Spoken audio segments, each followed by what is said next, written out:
మోతిలాల్ నాయక్గా నిరుద్యోగ జేఏసీ నాయకుడిగా తెలంగాణలో నిరుద్యోగుల డిమాండ్స్ కోసం ఏదైతే ఆమరణ నిరాహార దీక్ష మొదలుపెట్టినో అలాంటి కార్యక్రమానికి మద్దతు తెలిపిన ధర్మ సమాజ్ పార్టీ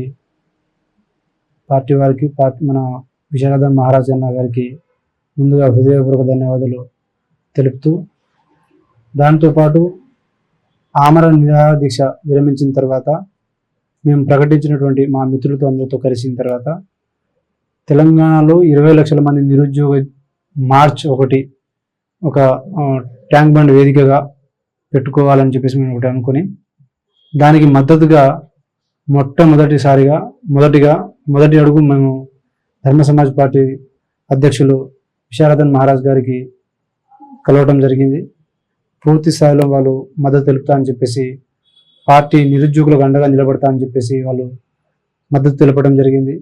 అట్లా మద్దతు తెలిపినందుకు మా నిరుద్యోగ లోకం నుంచి నిరుద్యోగుల మిత్రులు అందరి తరపున హృదయపూర్వకంగా మళ్ళొకసారి ధన్యవాదాలు తెలుపుకుంటున్నా.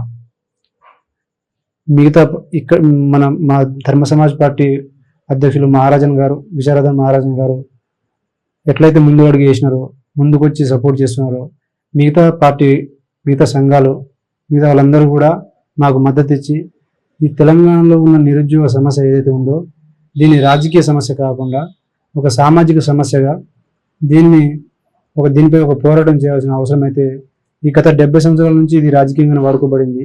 దీనికి ఒక సామాజిక సమస్యగా ఉన్నప్పుడు పరిగణించి దాన్ని పరిష్కారం చేసి దాన్ని తొలగించడానికి ఒక చిత్తశుద్ధితో అన్కండిషనల్గా ఒక స్వార్థం లేని ఒక ప్రయత్నం అనేది చేయాలన్న భాగంలోనే మేము పోరాట యోధులు, ఒక నిస్వార్థపరుడు అన్నగారిని మేము కలిసి మద్దతు కోరడం జరిగింది. మద్దతు ఇచ్చినందుకు మీకు హృదయపూర్వకంగా మళ్ళీ ధన్యవాదాలు తెలుపుకుంటున్నాను సార్. గత 10 రోజుల నుంచి తెలంగాణ రాష్ట్రంలో దాదాపు 34 లక్షల మంది నిరుద్యోగులు కాంగ్రెస్ ప్రభుత్వం మీద పోరాటం చేస్తున్న సంగతి, వాళ్ళ యొక్క డిమాండ్స్ ని ప్రపంచం ముందు ఉంచుతున్న సంగతి అందరికీ తెలిసిన విషయమే.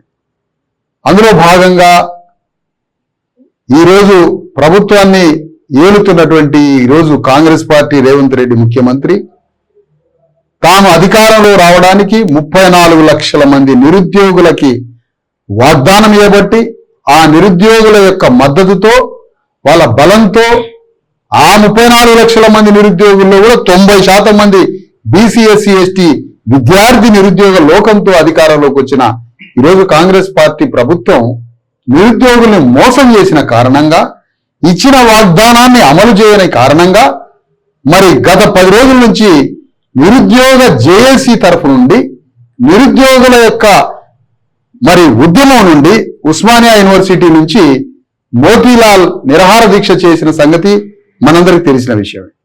ఆ నిరాహార దీక్షకి మొదటిగా మద్దతిచ్చి నిలబడి ఆయన తరఫున పక్కన నిలబడి పోరాటం చేసింది ధర్మ సమాజ్ పార్టీ, దాని అనుబంధ సంఘమైన ధర్మ స్టూడెంట్ యూనియన్. ఈరోజు నిరుద్యోగ జేఏసీ తరఫున పోరాడి ఆమరణ నిరాహార దీక్ష కూర్చున్న మోతీలాల్ నాయక్ తరఫున పోరాటం చేసిందని చెప్పుకోవడానికి మేము గర్విస్తున్నాం. ఈ సందర్భంగా చెప్పేది ఏంటంటే, ఈ పట్టు విడవద్దు. ఈ నిరుద్యోగుల తరఫున మీరు చేసిన పోరాటం ద్వారా ప్రభుత్వంలో చలనం కలిగింది, ప్రభుత్వం కదిలింది, వ్యవస్థలో కూడా చాలా కదలికలు వచ్చినాయి. ఈ పోరాటాన్ని నిరాహార దీక్ష విరమించినంత మాత్రాన పోరాటం విరమించినట్టు కాదు. కాబట్టి ఈ పోరాటాన్ని కొనసాగించాలి. రాష్ట్ర ప్రభుత్వం మెడలు వంచి నిరుద్యోగులకు ఇచ్చినటువంటి ఎన్ని వాగ్దానాలు అయితే ఇచ్చిందో ఆ వాగ్దానాలన్నీ అమలయ్యేంత వరకు తుది వరకు పోరాటం చేయాలని కోరుతా ఉన్నా. దాంట్లో భాగంగా మీరు ఏ పోరాటం తలపెట్టినా, అది నిరుద్యోగ మార్చి కావచ్చు, లేదా మరో రూపంలో పోరాటం కావచ్చు, అది చివరిదాకా నిరుద్యోగులు పెట్టినటువంటి డిమాండ్లు పరిష్కారం అయ్యేంత వరకు, అవి 10 డిమాండ్లా 20 డిమాండ్లా ఎన్ని డిమాండ్లు అయితే అన్ని డిమాండ్లు అవి పరిష్కారం అయ్యేంత వరకు ఈ పోరాటం కొనసాగించాల్సిందే. మీరు చేస్తున్న పోరాటానికి ధర్మ సమాజ్ పార్టీ, దాని అనుబంధ సంఘమైనటువంటి ధర్మ స్టూడెంట్ యూనియన్ మీ తరఫున నిలబడి మీతో కలిసిమెలిసి ప్రత్యక్షంగా పరోక్షంగా వేలాది మంది మీతో ఇన్వాల్వ్ అయ్యి తుది వరకు మీ వెంట ఉంటుందని ఈ సందర్భంగా వాగ్దానం చేస్తున్నాం. తెలంగాణ వ్యాప్తంగా నిరుద్యోగుల కోసం చేస్తున్న ఈ ఒక పోరాటాన్ని కొనసాగింపుగా